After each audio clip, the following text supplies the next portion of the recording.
Hey everyone, welcome into Attacking Third. A great episode lined up for you all today with a lot of news. Women's European qualifiers. We have a special interview and we get to chat NWSL Liga MX Femenil inaugural summer tournament alongside Christine Cupo and Aaron West. I'm Lisa Carlin. We have a big show today to get into, and one of the pieces of news that we're not specifically talking about today that still made headlines is that Angel City had a valuation of $250 million. The official sale of the club and new ownership just went to Bob Iger and Willow Bay, a couple. Bob Iger, the CEO of the Walt Disney Company, and Willow Bay, USC Dean of the School of Communications and Journalism. But $250 million for Angel City. And that got me thinking. We know up here that sports and women's sports specifically are valued so high. And that is a good business to go through. So I want to know from each of you, if you could own part of a club, existing or non-existing, who would you want to own? Is this it's like, come on. Anything. Aaron, world is your oyster. Right, world is my oyster. World is your oyster. Aside from the very obvious Gotham connection I have, I am also a diehard Arsenal supporter, so I would love to have a piece of Arsenal. That would be amazing to me. That would be pretty cool. Are you going to buy him out for your share of Arsenal? I'm just going to spread my cash around. Some money bags that you got for me. Hit Arsenal with a bag. I would have to plunk down some cash for Serie A Femminile, so specifically cool. for Juve. They obviously are still kind of in their nascent years. Yeah. They've only been pro on the books for about a year now. So I think with that reinvigoration, especially since most of the clubs that we see as the female components to the male clubs in Italy were lower division women's clubs that they bought out that had nothing to do and no affiliation. So I'd like to help crank them up a bit. Honestly, outside of this exercise, if I were Juve, I would have hired you already. Like I don't know what they're doing. And then we could go visit her in Italy, and we could get some pasta. Go to Northern Italy, pop over to Milan. Was the other part like... We'll go to your team then. We'll head up to England. Was the other part like we could start a team? Sure, you could start a team. Philly. No, that's my team. I already own majority stake of it. That's it. Okay, that's mine. That's first, though, so technically it's her team. Get to going. Yeah, I'm already in there. For sure. Women's professional team, for sure. I'll let you invest in my franchise. Honestly, I will take any women's professional team in Philly right now. WNBA, NWSL, USL Super League. I will just take something on the women's side. I feel like there's a huge gap in Philly, in that market, that needs to be served, and it's beyond due time. From your lips to the people of Philadelphia and the mayor of Philadelphia in their ears. We'll see. Is that your answer, Philly? That's my answer, Anywhere Philadelphia. else, like if you had to go outside of the States, where would you go? I would probably do Barcelona women. I just think they would make me a lot of money. You just want to hang out in the trophy room. I see you. 100%. I'm from Philadelphia. All we do is win, win, win. That was a fun exercise. I liked that. We'll circle back to that one day once we all make a little bit more money. When we actually invest. Yeah. There is a lot of news that we have to get through today, and unfortunately, it starts with some injury news. German international midfielder Lena Oberdorf has suffered a torn right ACL and MCL. It happened in the second half, the 72nd minute of Germany's 4-0 win over Austria in the women's Euro qualifier. Lena Oberdorf is also one of Bayern Munich's biggest summer signings, whose debut now will be delayed, but more eminently, Lena Oberdorf will be out for the Olympic Games in Paris for Germany. Christine, this is a big loss in the type of player they're getting, but how much of a loss is this for Germany? Oh, that's a huge gap in their squad. They absolutely need her. And also, I feel for her. That's an awful injury to pick up. I wish her well. But yeah, Germany are going to be trying to figure out what they're going to do, because there's going to be an Oberdorf-shaped hole on that pitch, and they don't have a one-to-one replacement. How does this change their chances, Germany, do you think, at the Olympics? I think while they still have, she is a massive loss, a massive, massive loss. I still think they have a very quality squad and still a chance, probably a little bit less of a chance, but still right around where I would put them in the chances to win the Olympics. But like you said, there's a massive Oberdorf-sized hole, and their midfield, Germany's midfield, kind of revolves around here. There's a lot of different partners they use beside her. Menga, Sens, Nuskin, Lohman. They'll play a midfield three sometimes, but all of it revolves around her as the linchpin and then people moving around her. The last time that they played without her in midfield was against Iceland, and they lost. Yeah. So she is a massive loss for them. A huge loss, and we'll see Germany. They are competing in the United States group in the Olympics that kicks off 1 week from today, next Thursday. It is so soon. Also, Zambia and Australia in that group as well. Some big transfer news has occurred. English international defender Lucy Bronze is officially returning to the Women's Super League with Chelsea. After 2 seasons with Barcelona, Bronze has officially made the move and signed a 2-year contract with the Blues. Lucy Bronze, highly decorated, 5-time Champions League winner, 8 league titles, 3 of them coming in England in the Super League. And with Bronze now back in the Super League under Sonia Bonpastor with Chelsea, this is an absolute veteran in the game, Aaron. But what is the pull for Bronze to go to Chelsea? She's going to the current WSL champions, who I think have a very legitimate chance to win Champions League, to repeat as WSL champions. She's going back home to England.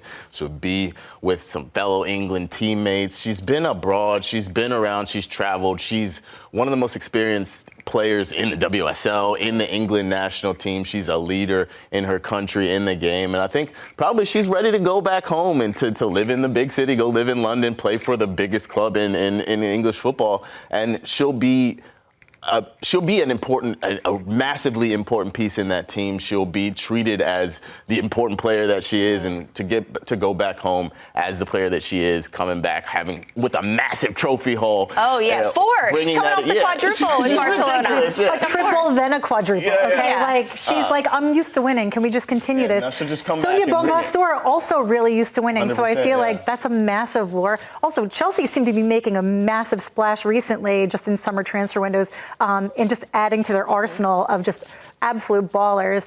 Sandy Baltimore more recently. They're scary. I know that last time we were on and we talked about this, I said City were going to be smoking, but I'm a little bit scared of this Chelsea side. Yeah, I think that they very fully see the City threat coming, and they have Barcelona in their crosshairs. They want to go and win that European trophy, and obviously we know how good Barcelona is, so they have to stock up. It will be fun. I can't believe that we're talking Olympics and then we're talking Super League season. It's all flying at us. What else? It's flying at us so fast. Well, the United States women's national team, they had their final tune-up game before they headed off to Paris for the 2024 Olympics. They took on Costa Rica, ended up drawing 0-0. It's the first time ever the United States has failed to beat Costa Rica in 17 appearances. Monday on the show, Darian Jenkins gave her prediction for what she thought she would see from the United States, including a formation shift. Take a listen. I want to see a front 2. Just throwing it out there. I think they have the players, the personnel, the amount of attacking power there's those wide channels and then 2 in the center of the park. If they need to score, they have to set numbers forward. They can still be ultra defensive in that if you overshift and rotate. I would love to see our attackers. Who do you want to see positions. in a front 2? Smith and Swanson. I think they could play really well off of each other. We've seen them have immense chemistry, and the more time that they get, that's just going to be better. They both like to pop into a pocket. Smith turns a little bit more with a defender on her. Swanson can also stretch. It leaves more opportunity for 1v1s. I don't know, I'm just throwing it out there. When you say a front 2, do you prefer that in a back 4, like a 4-4-2, or do you prefer to see it in like a 3-5-2? back 3? Yeah. With Swanson, I like that rotation that could happen. Yeah. I think it suits what they're already trying to do, but with more central players to break that down. And more dedicated wide players. Yeah, which fits who we have on the wings. Do I have? Well, Darian, congratulations, my friend. You were right. And let me tell you, when we went live on YouTube following the U.S.'s game, that's the first thing she said. She was like, I was right. Clearly, she's got like a little tick with Emma Hayes or a little text on the side. Emma's or like she's checking just in. a brilliant analyst, which I think she's a brilliant analyst. But Aaron, you and I were both on that show and Darian started talking about that. And you had also insinuated that you wanted to see a formation shift. How effective was the 3-5-2 that we saw the U.S. play? I think that it offers a very, very viable alternative, which I think everyone on this desk wanted to see, is like, what is our plan B? How can we alter the game in the middle of the game? How can we move things around, move pieces around? Because we know this team is a very, very strong team. We have a lot of strong pieces, but how can we best implement them? How can we best play to their strengths? I think using Crystal Dunn as a left winger, a left midfielder / left back, having her basically be an old school Roberto Carlos and just patrol that left side while we have a right back tucked in as a center back. I think that these kind of little tweaks that gives Mallory Swanson a little bit more freedom, that gives perhaps a Jaden Shaw a little bit more freedom, the creative players that we have in this team, a little bit more space to operate, a little bit more room, and more players to connect with. And having these alternatives is what we've always wanted to see, and I think we're starting to see it. It's a work in progress. This is 4 matches into Emma Hayes' reign. That's it, 4. It's going to take a long time, I think, to really, really see her footprint on this team, but we're starting to see it. With this United States women's national team side, Christine, they failed to convert goals. They had 26 shots to Costa Rica's 2. Are you at all concerned about the lack of goal scoring that we saw? A little bit, but what I will say is Las Ticas came out and really, really effectively used that low block. They refused to shift. Natalia Bermudez had a great game in goal for them. She had 12 saves. Absolutely fantastic. I feel like we have to acknowledge that they did have a really, really good game. With that having been said, would I have liked to have seen a more effective U.S. women's side in scoring goals and being able to challenge that low block? For sure. I really like that we could see some of them being nimble, especially that shift to the 3-5-2. But I think that we probably would have been more effective with Rose. I'm going to be honest. Yeah, it was interesting. Rose was a late scratch right before this match started, and ultimately Emma Hayes chose to bring in Corbin Albert, who is a much more defensive player in the midfield for the United States. So that does change some of the dynamic of how they are attacking and what they're looking to do creatively, but they still had chances, and they still looked good in moments. What was your overall takeaway from that Costa Rica match? Because that was the last tune-up before they take on an Olympics opponent. Yeah, it doesn't alleviate my worries about the U.S. facing a deep block at all. And number 2, I think, again, as it is a work in progress, I still am a bit worried about this team. I think that even though we saw, 26 shots, I don't think the quality of chances were really there. When I look at the 12 on target, a couple of them were like high quality chances, but the rest were kind of from wide areas, from distance, not really what you would call really, really good chance creation. And I think we still lack in that area. I fully agree with you that I think a healthy Roosevelt really helps change that. But I would love to see, especially if we're not creating a player like a Jaden Shaw, even if I would love to see her from the start, but we have players that can unlock defenses. I'm worried about the quality of the chances that we create, though, and the quality of our finishing, which hand in hand isn't great. I think when I'm getting excited at like a late rip from Trinity that's just wide, just in the grand context of things, it's not great. Yeah.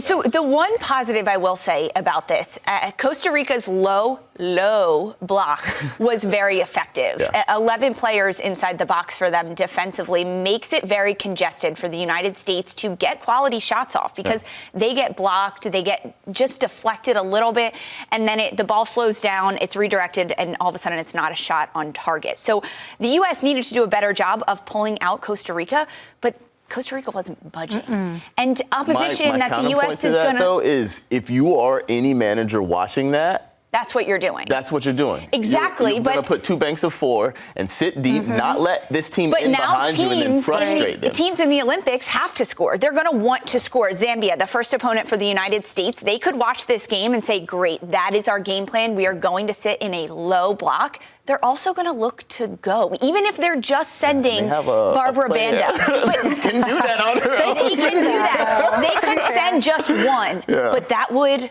pull at least one player out, which would be the difference. No one from Costa Rica was biting on being pulled out and looking to score. They weren't. If they were not looking to score and but find the back of also the net contextually for Costa Rica, just this draw is a win for them.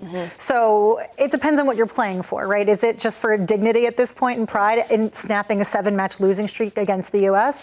I think a win is a win there for them. I think they proved that they can follow a plan, that they can be effective. But yeah, I wouldn't discount the fact that, I'd be watching this if I were an opponent and saying, listen, we know that trying to break down a low block is hell to begin with, but this U.S. side have a particularly difficult time with it. So if you need to default, there you go, right? That's your plan B. And then look to move quickly in transition. We'll see. 1 week until the U.S. take on Zambia. There was plenty of other international competition that took place this week, including the women's European qualifiers. They all wrapped up, and 8 teams have punched their tickets to Switzerland.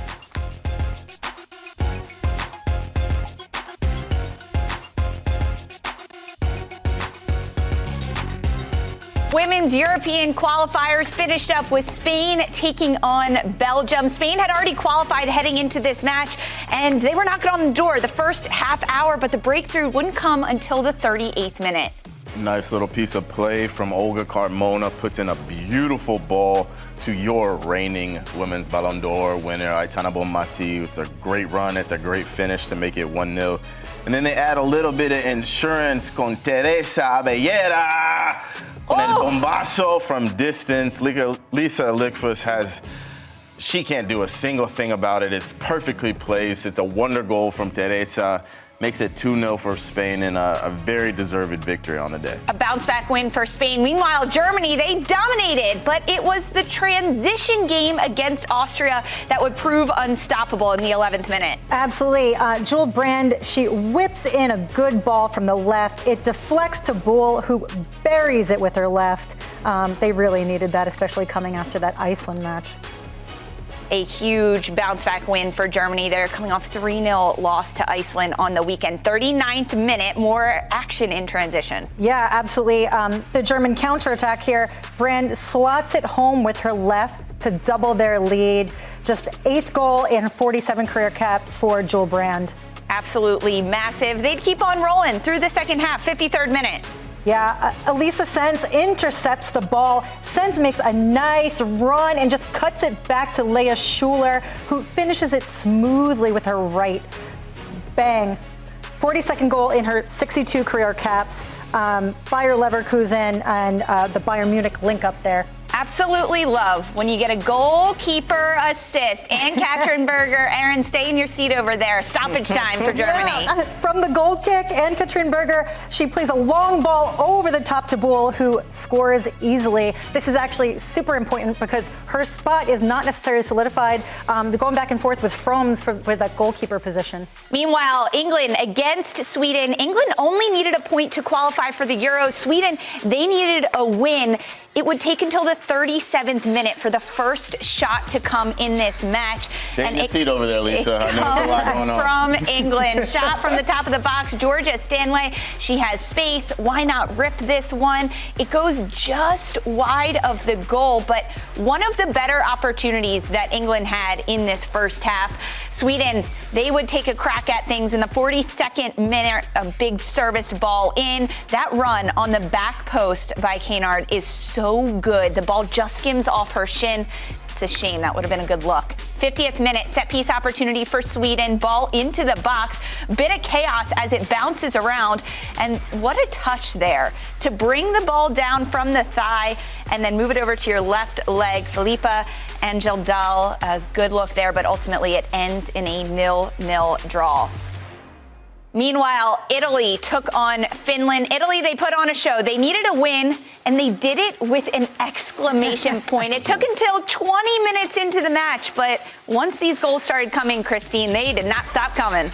And thank God for that. You had Manuela Giuliano with the run down the right. She crosses it to the far post to Chiara Baccari, who scores with a really nice header. Super clinical there. Absolutely beautiful. 34th minute, more Italy. Yeah, Italy on the counter. The ball forwards for Ariana Caruso, who crosses it. It deflects to Giuliano, who cleans it up nicely for the goal. That's Giuliano with 1 goal and 1 assist. Halftime, it is 2-0 to Italy. They are continuing to pound it on against Finland's 74th minute. Yes, Azzurre on the counter again. Sofia Cantore with the hold-up play to release to Cambiaghi. Cambiaghi does the rest and finishes with her left, making it look really, really easy back in net. Love the celebration from the Italians. They know where this is going at this point. 88th minute, just a little cherry on top for Italy. No pressure on. We have a corner from Italy. Emma Severini taking that corner. Severini's ball hits off the shoulder of Nystrom and crosses the line for an unfortunate own goal for Finland, but an extra bump for Italy. And that Severini plays for Fiorentina. She's had an absolutely standout season last year. You see the celebrations there from Italy. They've now qualified for their 8th straight Euros. As we take a look at the qualified team, it's the group winners, Italy, Spain, France, and Germany, and then the runners-up, which are Netherlands, Denmark, England, and Iceland. So Netherlands, England, and Italy taking the last direct spots at the Euros. So those 8 A-League teams are headed to the playoffs. And the rest of Group A, they're not eliminated yet. They, as well as 20 teams from League B and C, will compete for 7 more spots in Euros 2025. Those playoffs happening in October, November, and December. 2 teams that truly bounced back from match day 5 were Spain and Germany. Germany are coming off that 3-0 loss to Iceland, and ultimately they get the huge 4-0 win over Austria. Germany, Christine, when you look at them with that big 4-0 win, how important was that turnaround for them? It was extremely important for them because they're coming off that 3-0 loss to Iceland. And that match, they made a number of just awful errors that they could not correct, that they seemed to fix going into this match. Now, the other challenge that they have is they're still going back and forth between Froms as a keeper and Katrin Berger, who's made a really solid argument against Froms, who has 52 caps. And they need to fix the Oberdorf problem now. So I think that that's going to be a lot going into the Olympics, especially the group that they're in. But they seem to have learned a bit from their Iceland loss, and they needed this. And Oberdorf not available for that match just 2 match days ago against Iceland. Meanwhile, Aaron, for Spain, they have a bounce back win. They lost in match day 4 to Czechia, falling 2-1, but they get this bounce back win, and they scored 18 goals throughout this qualifier. What are the expectations for this Spanish side? A win. I think that honestly, nothing less than a win will stand for this team right now. I think their standards are that high. I think that they're that good. I think that the expectations are rightly that they should be champion. Their last loss against Czechia, I said on this desk, I wasn't worried about that because they created so many chances, number one. It was a couple fluke goals that they conceded, but they create so many chances. They dominate the ball so well. They press so well high up the field. They're so deep in this squad. What was it? They left 15 players home for the World Cup that they won. So it doesn't matter. The youth is good. The veterans are good. They're like a football hydra. You cut off one head and just 3 more grow right there. So I think that the expectation is to bring home gold, and I feel that they probably will. What about at Euros 2025? I think that they are expecting to win that, and I think that they probably will. The domination for Spain, it can't be overshadowed though, and it can't be overlooked. Look at their youth teams. They're winning at all levels, and they're playing incredible football at all the levels. So it's not going to stop. Spain and Germany, they had already qualified for Euros coming into this final match day, but for Group A1, it took until the very last day until Italy. They picked up that big win. They topped their table standings, as well as Netherlands, both of those sides advancing, and then Norway and Finland advancing to the playoff for one of those 7 remaining spots. But for Italy, they snapped a 4-match winless streak with this win and to top the group. Christine, we can't sleep on Italy. It seems like that is the case. Congratulations, number one. Congratulations, Audrey Tonelli. I'm sorry, in the back production.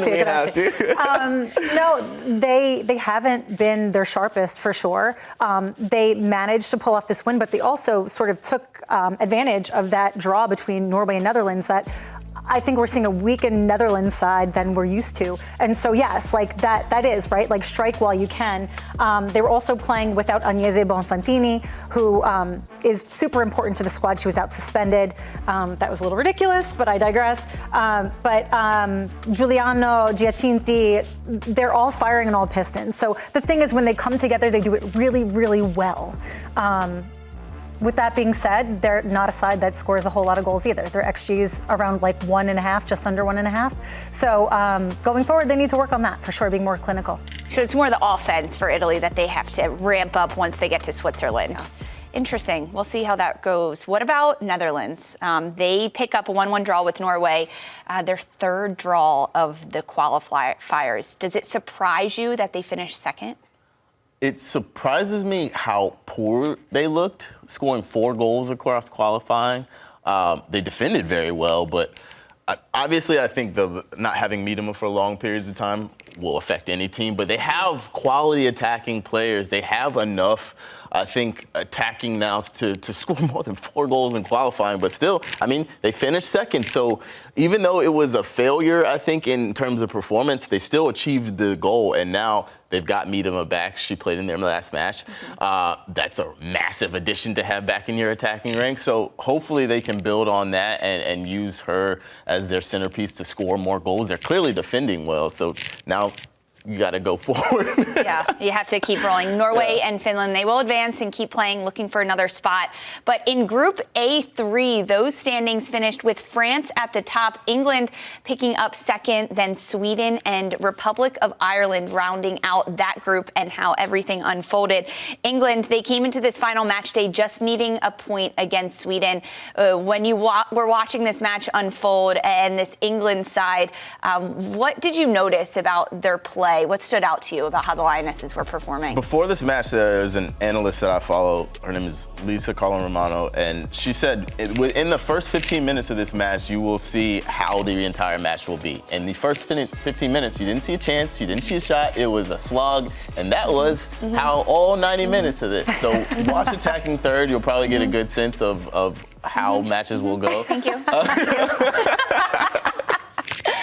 Yeah, it was a bit of a slugfest. It looked a little slow. It wasn't great to watch. I love football. I didn't enjoy watching it. No, the chances just weren't as dominant from England throughout this match. Christine, when you think about the fact that the Lionesses are the reigning European champions, how much pressure is on them to perform next summer in Switzerland? Tons. Absolutely. They have the weight of the world on their shoulders right now because you expect that, given the talent that they have, that now they should be able to replicate what they have, especially given some of the other participants have slumped. You know, some of these great superpowers, like you're going to take advantage of a Germany without Oberdorf. You're going to see a Netherlands side that's been diminished in contrast to prior competitions. It's going to be an interesting rest of the summer. Yeah, plenty of football to watch and to see what happens, and health, of course, of these players, hoping that they stay healthy. But ultimately, there were 8 teams that advanced out of these qualifiers from the A-League that are going to move on to the playoffs that will 20 teams, advancing to the playoffs, and only 7 spots available as we take a look at this. Norway, Finland, Belgium, Czechia, Sweden, Republic of Ireland, Austria, and Poland. Christine, when you look at this list, favorites that stand out to you to advance? I feel like Sweden are much better than they've been performing. So I feel like you can't count them out at all. I mean, if anything, they're going to rely on a consistent amount of set pieces to score their goals. Maybe not from open play, but they could manage to slug it out. Favorites for you, Aaron? I think you got to stay in Scandinavia, Sweden. Sweden, I think they defend very well. They were very unlucky to be tossed into a group with France and England, which no one would want to be in. Right. But I do think they have a solid chance to get. When you look at this list, are there any surprises of teams that made it in here that maybe didn't perform as well and they shouldn't have? For me, Norway. I would have expected them to make it out of that group. I mean, you look at some of the attacking names they have: Caroline Graham-Hansen, Frida Manum, Guro Wrighton. You would think that I felt like they underperformed a bit in group stages. I'm also not a super fan of these kids. I'm just I don't like the gradient. It has to be said. I don't like the gradient. But no, I think that they underperformed and they were a bit of a surprise. Obviously, we talked about Italy being the big surprise, but by the same token, Norway not making it out. Not even runners-up, Norway. I mean, they really struggled in their group, but Italy performed well, right? They were able to compete. We can't say they didn't deserve it. Exactly. Yeah, exactly. But for this Norwegian side, their chance now that they're in the playoffs, right? They're down, but they're not out, Christine. Is that an opportunity for them to get through? Because it's not just the teams in Group A going through or League A going through. It's also B and C that have a chance to compete for European Right. No, I think for sure the pressure's on, but, you know, the hungrier that you get going forward and they make some refinements and Sonchin knows what he's doing, I have a little bit more faith. I think they're showing some teeth. Well, we'll see. All of those qualifiers still to come next fall before Switzerland 2025. Of course, Switzerland is one of the other nations that has already automatically qualified as the host nation of Euros in 2025. But don't go anywhere because the inaugural season of the USL Women's Super League kicks off in just a month. And Catherine González, midfielder for Carolina Ascent, joins us for a special interview next.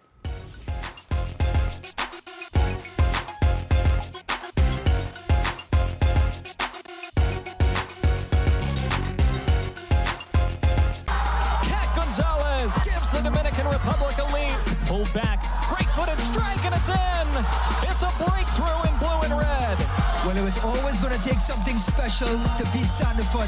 And guess who? Cat González to the rescue. An absolute scud from outside the box.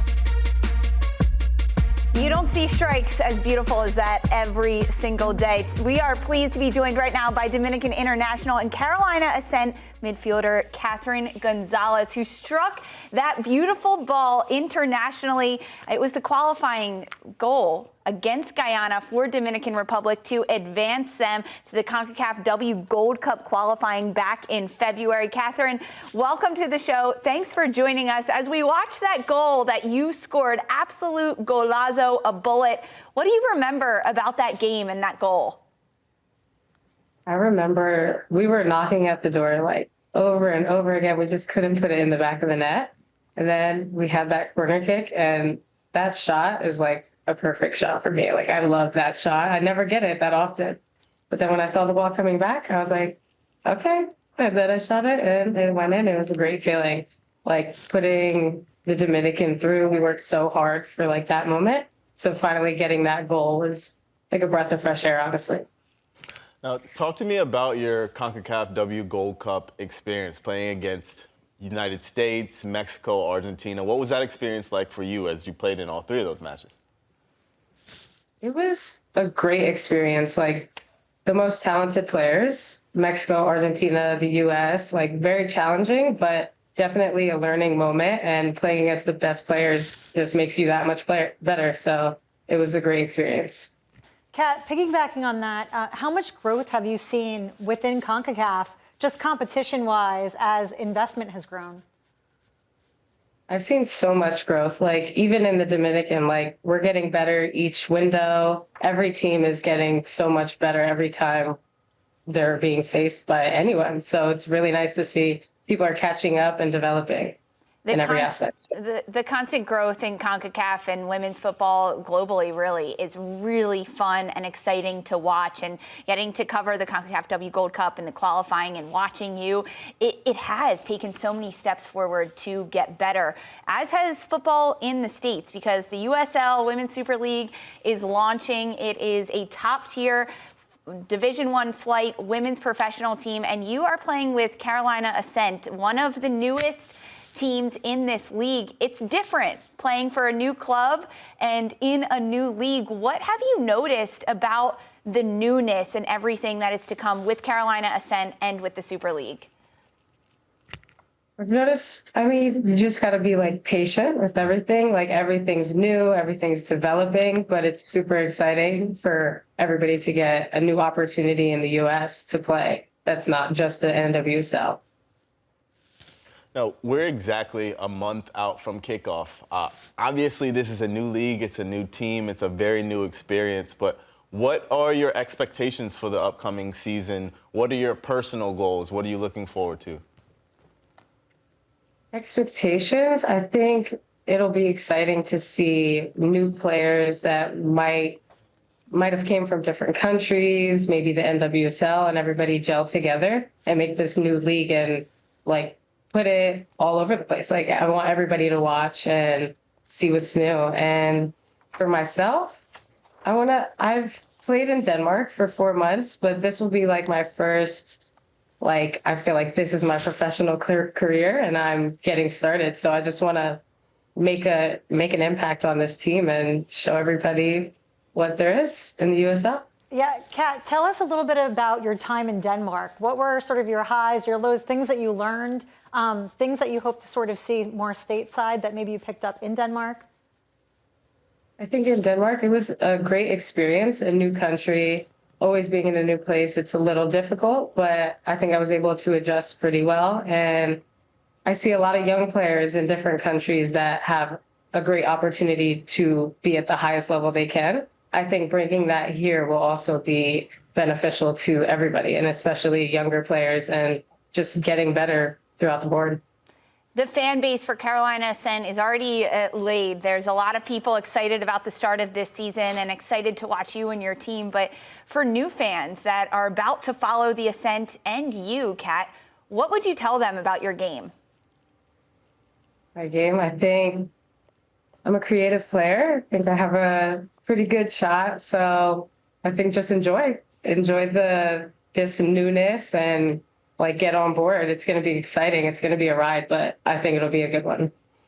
Now, I am a North Carolina native. I'm excited to see another team come into the fold. Obviously, you guys are in Charlotte. I'm from Chapel Hill, but the crest behind you is amazing. The gear that you guys have put out is amazing. And you know the saying, you look good, you feel good, you play good. Is that part of your feeling? How are you feeling about the gear as a whole? Absolutely. Look good, play good, feel good. So, like, I love the gear. I love the logo, the colors. I think it pops and it's good because we want to be seen. So it's nice. Love that. Kat, do you currently have a pre-match hype song that you have on repeat? You know, I like Rookie of the Year. I think it gets me like, okay, let me do this. I like that song. All right. Absolutely love this. I want to ask another question about the team, and specifically head coach Philip Poole, who is U.S. women's national team coach, and he has come into this side, and a huge signing for Ascent to get Poole as a head coach. What is your impression of him early days? I hope he's not standing just off camera, but how do you think he's going to have an influence on this Carolina Ascent team? I think Coach Poole is an amazing coach. He coached for the U.S., so like he has a good experience behind him. And so far, I'm loving being coached by him. Like, there's a level of respect. Like, I know he's a good coach, and he has shown that. So I'm really excited to get started with him and keep working with him. What kind of team is he looking to build in these early days of training? What's the sense of style and how Ascent is going to play this year under Poole? I think we're having emphasis on hard work and shape and winning.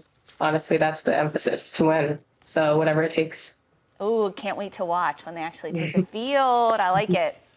Now, I've played pickup with a couple of your teammates for the Dominican, Bree Pearson, Gabby Cuevas, and it's been really, really cool to see the development of the national team. You've been part of that development. How has it been for you helping to grow the nation's soccer program and just being in it? And it's hard to kind of see, pull back and see the impact of what you're doing, but how do you feel about how things are going? I think things are going in the right direction. We still have a lot of work to do with, you know, there's a lot of development. There's not a lot of opportunity in the Dominican right now. So we're working on that to make players better at younger ages. And the Gold Cup, I think, showed we can do something here. Like we have a lot of growth to do, but we've also done a lot of growing. So it's really exciting to see where we're at and where we were even a year ago, a few months ago. We're just getting better every single time. Oh, that's so good to hear, Catherine. Thank you so much for joining us, giving us some insight on the Dominican team, and of course, Carolina Ascent. Good luck this season, and thanks so much. And happy belated birthday. Thank you guys so much. Oh, thank you. Thank you. Thank you for having me. Don't go anywhere. We have plenty more Attacking Third coming your way.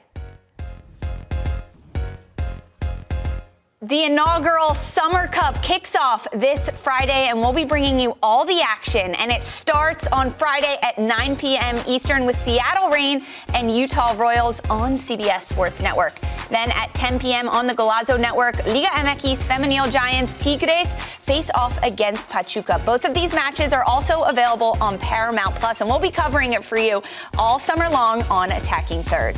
Don't go anywhere. We are previewing the NWSL Liga MX Femenil Summer Cup next.